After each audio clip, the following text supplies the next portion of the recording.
Hello, welcome. So today we're going to be taking a look at r/best of Redditor updates. So if that sounds like something you'd be interested in listening to today, then do stick around and enjoy. And don't forget to like and subscribe, please. Thank you. Okay, and a little bit of a disclaimer before we carry on. Any opinions I give on the stories we read are my opinions and just that, not to be taken as facts.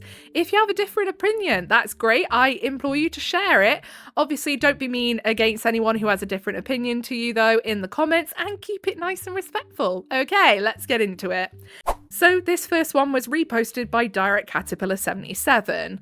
Daughter is suspended from school for 2 weeks and school will only let her back if she gets unnecessary therapy. Please help. Interesting. So, Direct Caterpillar is not the original poster. They are the person who compiled it all for us. The original poster is u/Claudie628 and posted in r/legal advice. And we also have a trigger warning for bullying, so do bear that in mind. Originally posted September 16th, 2019. My daughter is 6 and just started first grade. The school brought in a wildlife instructor to show them some animals. My daughter hates snakes and that was one of the animals they bought. The instructor told her to touch the snake. She said no. The teacher also told her to touch the snake. She said no again. Both the instructor and teacher began pressuring her to touch the snake and told her they wouldn't move on until she did. She started crying and ran out into the hallway. She stayed in the hallway right outside the door. This is the story from the teacher, FYI, so I know my daughter isn't lying or exaggerating. How weird to see a kid terrified of something and try and pressure them into touching it. That's not going to help. That's going to make them more scared, because now not only are they scared of the animal, but now they're bloody traumatized because they've been pressured and put on the spot and made a massive big thing out of something which they could have just, moved on. Let another kid that is more comfortable. This isn't going to make them feel any better about bloody snakes now, is it? I got called into the school and the principal said that running out of class without permission is an automatic 2-week suspension. Oh my goodness. When I heard the story, I asked why they didn't just let her not touch the snake. It seems to me that she had a fairly expected reaction for a 6-year-old in that situation. They said that they were doing exposure therapy. Exposure therapy should not be done by someone who isn't a therapist. What are they talking about? And were working to make sure that she got over her irrational fears. I love snakes. I have one, actually. I've had loads of snakes throughout my life, but I've only got one at the moment. And I can honestly say I get why people would be scared of them. My snakes, I've been bitten by a boa, I've been bitten by pythons, I have been bitten by my little damn hognoses. They can be bitey. They mistake your hand for the food. They miss when you're trying to feed them and stuff, and they hurt. Yeah, they do hurt. And they're fast. Oh my goodness, are they fast? So I get why people are scared of them. Now, don't get me wrong.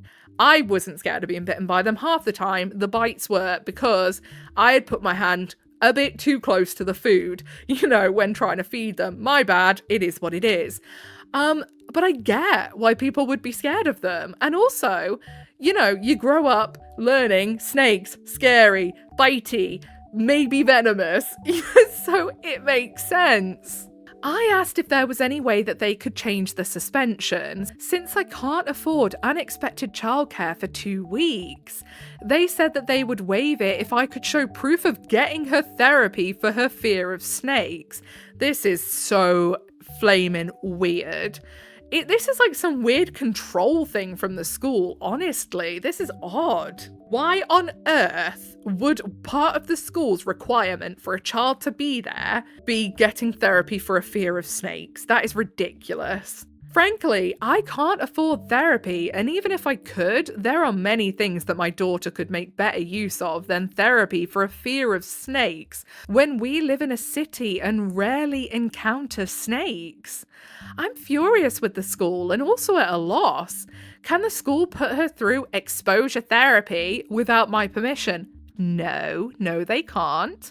Would a lawyer help me get her back into school? I mean, threatening one might, honestly. To be fair, because this is definitely not okay and not something they should have done. Are there any legal remedies here? Please help, thanks in advance. So let's have a look at the relevant comments then, shall we?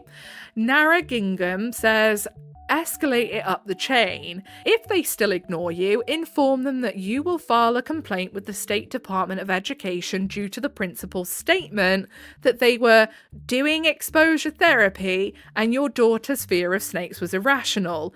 This should freak them out because 1. You are reporting them to the state, which will involve an investigation that they may not want.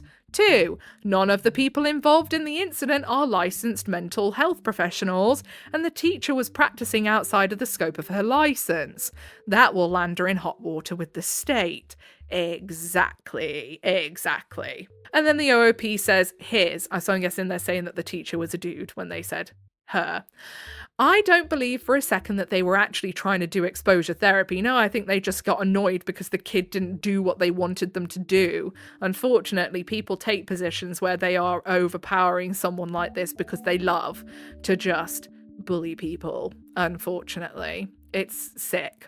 I think they pushed her too hard and then made something up to justify it. It was just supposed to be a fun, educational class visit. Yeah, and by the way, can I say the animal handler is well in the wrong and should not be handling animals within a school or showing animals within schools or educationally if they also are of the mindset that you should pressure people into touching these animals. Because not only can that end very badly for the kids, it can end very badly for the bloody animals' welfare. Say if the person that you're trying to pass off an animal to freaks out and moves their hands, animal drops on the floor, can hurt themselves. Tarantulas, so they do this a lot with tarantulas. I also used to keep tarantulas. You hold one of them at a normal child's height and drop it, it will die. Like, they don't bounce. They are basically like the most fragile water balloons going. That's what their bodies are. They're like fragile water balloons just waiting for an excuse to burst. You drop that friggin' thing on the floor, it is dead. It will not survive. You know, pretty much guaranteed. Sometimes I suppose there might be a case where they won't, but they're most likely going to die. So yeah, the animal handler is well in the wrong here as well for letting this happen in the first place and participating. Nara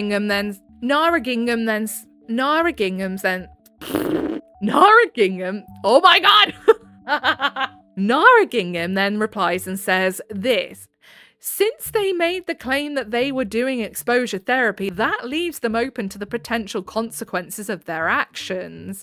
In trying to justify them, they have dug themselves a very deep hole. They would have been better off admitting that they screwed up. Yes, they would. And then Wingirl11 says, so, I am a mental health professional and do mental health assessments for schools. I have never done anything like this before. It seems way over the top. Most of my cases are neglect, abuse, drug use, defiant behaviours, major learning disorders, etc. Would the school accept a second opinion? And then the OOP says, I don't know. They said I need proof that she's in therapy, and that was the only option they presented other than the suspension. So we then get an update 3 weeks later. Hi everyone, thanks for your responses to my last post. After I read everything, I called and emailed the superintendent describing what had happened. I got a call back almost immediately, and after I explained the situation, the superintendent told me that she had to call the principal, but there was no way my daughter was suspended for 2 weeks. Got a call about an hour later letting me know that my daughter could come back to school the next day, but would be placed in a different class. I received apologies from the district and from the principal himself, though I figure that's probably not a genuine apology, but whatever. Thanks for your help. So why is she going in a different class? Is that maybe because the teacher is in the wrong, so they're swapping classes for that reason? Like, I'm unsure if that's them trying to still slyly punish the child, or if it's because of like not putting her back in the class with the teacher who did all this in the first place. I hope that's the reason, and it's not that they're trying to slyly punish the child by taking her out of a class with the friends. But yeah, fingers crossed. Anyway, down in the comments of the Best of Redditor Updates post, Like and Fur says, that is not how exposure therapy works. even remotely. Exposure therapy must be brought up and worked on by the patient and cannot be forced on them. That's just called traumatizing them. Exactly! Especially for a 6-year-old. My goodness. And then Ali Geisler says, yup, I've done exposure therapy, and not only does it have to be voluntary and consensual only, which would obviously, I would imagine, mean that you'd have to be of the age to be able to consent to something with informed consent, which means you'd need to be an adult, but also touching a snake would be the last thing on her exposure hierarchy, because it's 100 scary for her. Lower down, stuff you would need to complete before touching a real snake might be watching a cartoon of a snake. Let's say it's 20 out of 100 scary. Touching a toy snake, 50 out of 100 scary. Looking at pictures of real snakes, 70 out of 100. And imagining touching a real snake, 80 out of 100. Only when those things feel boring or at least tolerable would a competent exposure therapist even think about getting her, if she felt ready, to touch a real snake. I think exposure therapy is extremely valuable and worthwhile, but not at age 6 exactly. Edit to add, someone pointed out in a reply below that another step before touching a snake might be to be in the same room as a snake, possibly multiple times, closer to the snake each time. Yeah, exactly. No matter which way the school try and cut it, they have messed up royally here. And yeah, I imagine that the superintendent was panicking when OP got in touch and said this has happened, because they got back in touch pretty sharpish, didn't they? But I'm glad it was sorted. And yeah, my goodness, what a bunch of absolute bollocks from those teachers and that animal handler. Goodness me.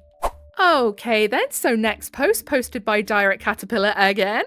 Am I the butthole for leaving my boyfriend's birthday dinner after his mum took my seat? So again, Direct Caterpillar is not the original poster. The original poster is u/warning stunning 7156. And it was originally posted in r/am I the butthole, would I be the butthole public. Originally posted April 18th, 2025.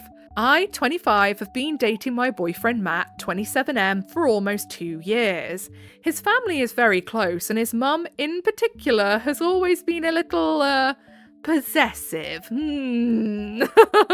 Does anybody else smell a boy mum? Stinky. I've tried to not make a big deal out of it, but it's clear that she doesn't like that I take up his time. And she's made passive-aggressive comments like, I hope I don't lose my son to some girl. Oh my goodness. Even though we've been together for a while and I've made every effort to be kind and respectful to her. Anyway, last weekend was Matt's birthday. He invited me to dinner with his family at a nice restaurant. I dressed up, got him a gift I knew he'd love, and was honestly looking forward to the night. When we arrived, I noticed his mum had saved a seat right next to him for herself. That's fine, whatever. I sat on his other side. But right before we ordered, his mum made a joke about how I always need to be next to Matt and said, let's see how you handle a little separation. And then she literally stood up, looked at me and said, scooch, sweetie, motioning for me to move down a seat so she could sit between us. Oh, OP, this relationship isn't worth it, mate. I'm not gonna lie to you. This is not worth it. If you stay with this guy, you are never gonna know peace again at any family events. Goodness me. I cannot fathom ever doing this. As a parent myself, like when my kids are old enough to have a relationship, like I can't fathom trying to third wheel it. That would be so creepy and weird. Like these parents that do this sort of stuff, especially the boy mum types that basically act like they want to be their son's girlfriend. Ew! Just ew! Everyone at the table laughed, Matt included. I was so stunned, I just quietly got up and moved. For about 5 minutes, I sat there, feeling small and humiliated, while she leaned over Matt like he was her day. Ew. So I stood up, grabbed my bag, and said, actually, I think I'm gonna head out. Hope you have a great birthday, Matt. And I left. Matt blew up my phone later saying I completely overreacted, embarrassed him in front of his family, and I can't take a joke. His mum texted me a "sorry you were so sensitive" message, which just made it worse. Yeah, that's literally not an apology, is it now? That's not in any way an apology. She was obviously trying to humiliate and show up the OP. For what? Having the audacity to sit next to her boyfriend. I mean her son. What the hell? Now he's not speaking to me until I apologise. It would be a cold day in hell before I apologised. I honestly feel like they were the rude ones, but it was his birthday dinner, so now I'm second guessing everything. Okay, OP, let's look at it this way. Could you have sat there, said nothing, moved over, and just smiled and waved? Yeah, of course you could. Could you have sat there, said nothing, and thought to yourself, it's his birthday, I'll put up with it for now? Yes, of course you could. However, doing that this one time, and, you only have to visit Just No Mother-in-Law to see this, giving them an inch is not a good idea because they will take a whole ass mile.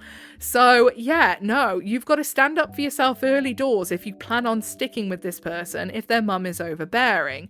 Although, again, I would honestly encourage the OP to really rethink this relationship because a relationship with a mama's boy is the worst thing you could ever do. Honestly. I don't think I know a single woman in my circle who's not been there at least once, dated a mama's boy. Even I have, and oh my god. Never again. Never again. Goodness me. Anyway. So then they ask, am I the butthole? And I think I know what I feel, and I feel like no in the grand scheme of things, because honestly, I hope this gives them the wake-up call to say, yeah, this ain't worth it. I'm out. Honestly. But I would be interested to see what you guys think about that one. Anyway, let's have a look at the relevant comments, shall we? So, Bodacious Vermin says, sorry you were sensitive. Says it all, at least to me. Yeah, it does. That is almost, I feel, I can almost see. Now, obviously, I don't know what the mother-in-law looks like, but I'm just imagine a woman sitting there with a smarmy-ass smirk on her face while she's sending that as if to feel like, I've won, and now I'm going to rub salt in the wound, That was what that was. And then they say she didn't acknowledge doing anything wrong. It's too bad that your boyfriend isn't looking out for you on this. And then the OOP says, yeah, it's actually crazy. He still hasn't spoken to me. And it's been like 2 days. So I'm going to just drop his things off at his house. And that's the end of the relationship. Yes. I'm so glad. I am so glad. We are not going to see this OP in Just No Mother-in-Law. And I love that for them. And then Mermaid Tuat? Toast? Tuat? Twat?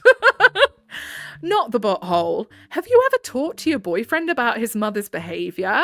If not, then he may see this pettiness on her part as a one-off. However, that doesn't fully excuse his reaction.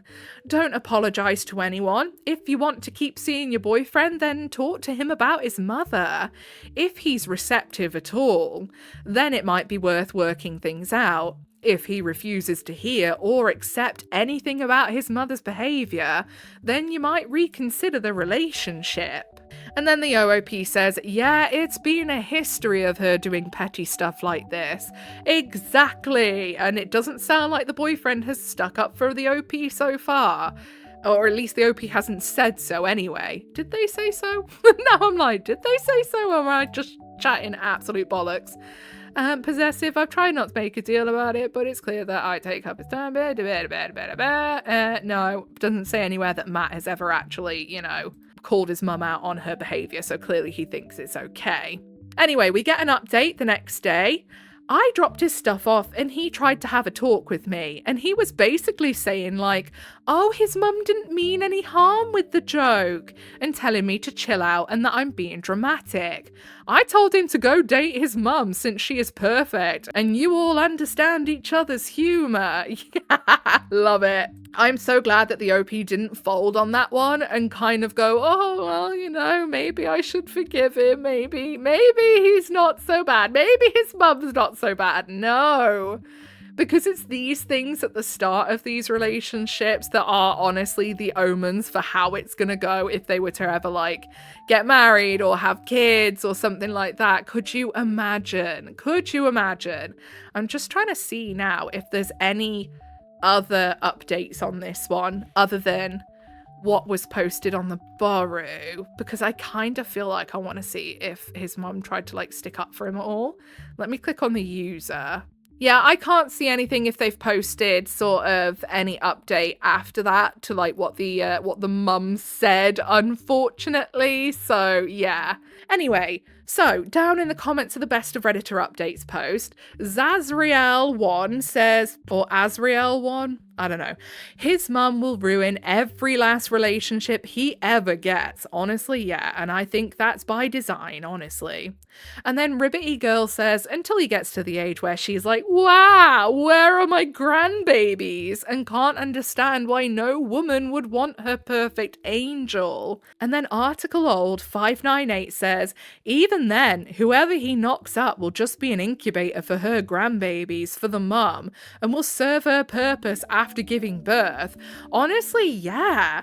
It does seem like that, doesn't it? Again, I refer back to Just No Mother-in-Law because it happens quite often where there'll be like all these red flags from the start. The OPs will ignore it, they'll get married, blah, blah, blah. They have kids. And then essentially the mother-in-law swoops in and it is almost like they try and be a co-parent purely with their son, and they don't want anything to do with the OP, and they're trying to oust the OP, they're trying to take over, they want to be the one, that's most important to the grandbabies. They're my grandbabies. I should get a say in what happens with them, what they do, where they go.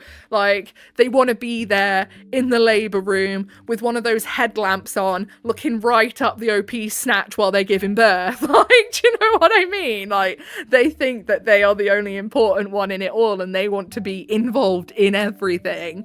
Yeah, so I am so happy that the OP saw the writing on the wall and went, I'm off. I'm so happy. And I kind of hope this gives the OP's ex a reality check. Although I don't think it will, to be honest with you.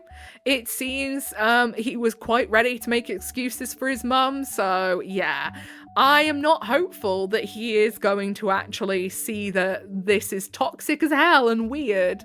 But yeah, at least the OP's out anyway. So that's the most important part, isn't it? Anyway. Okay then, so I think that's all we've got time for today. If you made it all the way to the end with me, then I appreciate you very, very much. If you give a little like, subscribe, notifications on, that is your initiation into the Coven of Void. Welcome! Whatever it is you're doing for the day, I hope you have a really good rest of the day. Don't forget to leave the offering of a comment for Big Al. Tell me, what can you tell me about today? Just tell me, right, because I love to hear these from people. Just tell me a funny story of something that's happened to you or something you've done, or just a funny little story. I like reading those. So yeah, amuse me for the evening. Goodbye!